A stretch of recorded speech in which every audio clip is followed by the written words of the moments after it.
Now, I have actually made a video on this in the past, but it was before Shannon Lee, who was the daughter of Bruce Lee, had actually watched the movie Once Upon a Time in Hollywood. And it was based on Shannon Lee came out and criticised Quentin Tarantino for not consulting the family of Bruce Lee.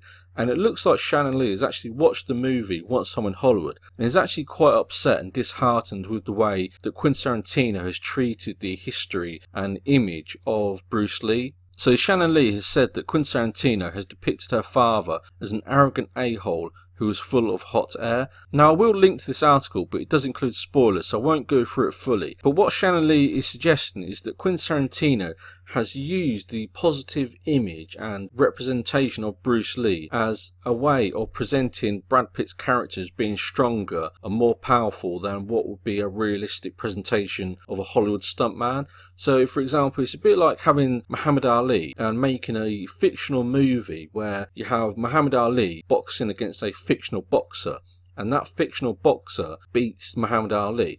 That would make Muhammad Ali look actually weaker than what he was in real life, because Muhammad Ali is regarded as the world's best boxer of all time. So if you had a fictional character beat Muhammad Ali, that would kind of dent or damage the world history image of Muhammad Ali. And that is what Shannon Lee, who is the daughter of Bruce Lee, claims has happened to Bruce Lee. And it is a real shame. It's a real shame that a director, regardless of who they are, especially in this instance Quentin Tarantino, is able to use the history and the image of somebody as well respected and so popular as Bruce Lee to heighten the image of a fictional character. It's actually quite an abusive process to use, and as Shannon Lee says, very disheartening, and I'm quite disappointed to see that this has happened to the daughter and family of Bruce Lee.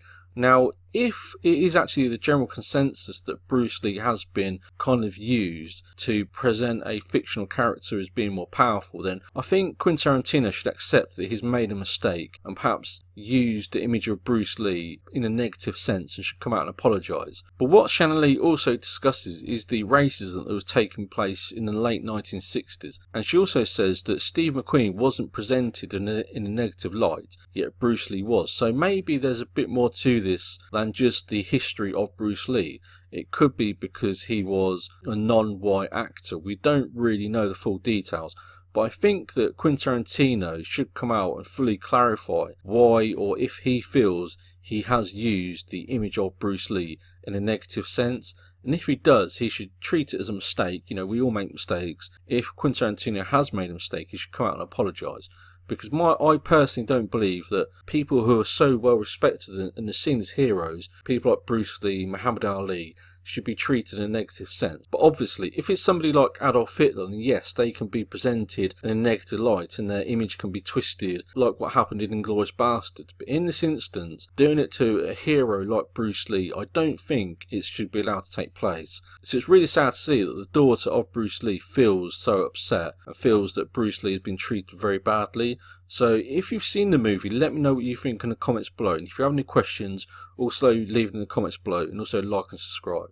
Now, if you are interested in Kung Fu, then you may have played a lot of Kung Fu computer games or fighting computer games like I have, and there's something to investigate, and it's ways that you can make money as a professional video game tester. So if you're interested in being paid to play video games, then I've put this guide together and you can download it. I'll put a link in the description below, and it's a way that you can learn or become a professional video game tester, and it's actually a great way to start off in the industry and to get a foot in the door in the video game industry, because the video game industry is one of the fastest growing industries in the world. Even though it's been around probably for 30 or 40 years now, the computer game industry is still growing very quickly, and there's all sorts of jobs, everything from video game designers right through to sales, marketing. Every element of a business takes place in the video game industry. So if you're interested in this, I'll leave a link in the comments below, and it's a way that you can be paid to test video games. So if you're interested in this, I'll leave a link in the comments below, and if you have any questions, please leave them in the comments and I'll get back to you straight away.